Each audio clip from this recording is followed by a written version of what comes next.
এই তুই এখানে কি করতেছস রে? হ্যাঁ, কে বাপ? কিসের বাপ? তুই এখানে কেন? কি জানোস,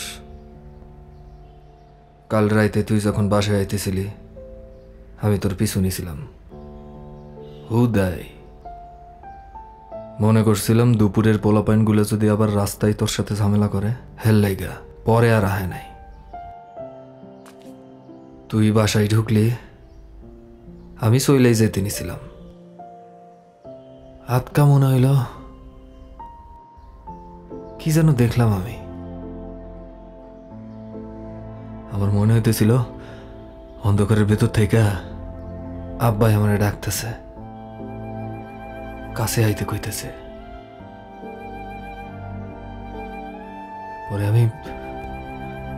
পরে আব্বার পাশে এসে বসলাম।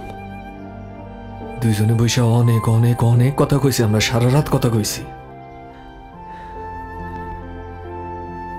কি যে ভাল লাগছে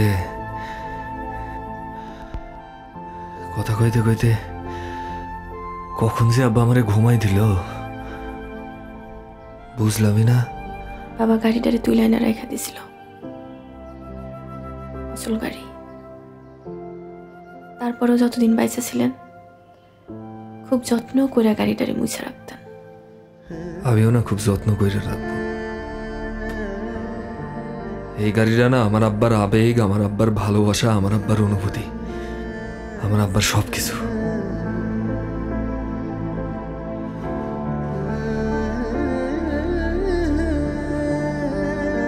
দিবি আমার এই গাড়িটা? গোলাপ, তুই আমগো গোলাপ আমার চিনছস? তোমার বাবা মা, আমি রূপালীর বাবা, আমরা ছিলাম বেআই বেআইন। একজন আরেকজন এই নামেই ডাকতাম, কিন্তু হঠাৎ এক রাইতে সব শেষ হয়ে গেছে।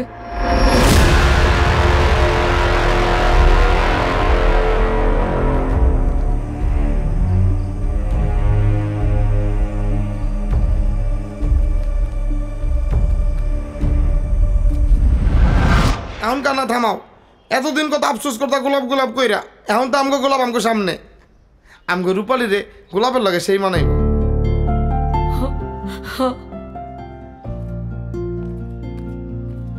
প্রদীপ, গোলাপ লইয়া উপরে যা। যাও বাবা উপরে, কত কথা জমা রইছে। যাও বাবা যাও। চল। আরে হায়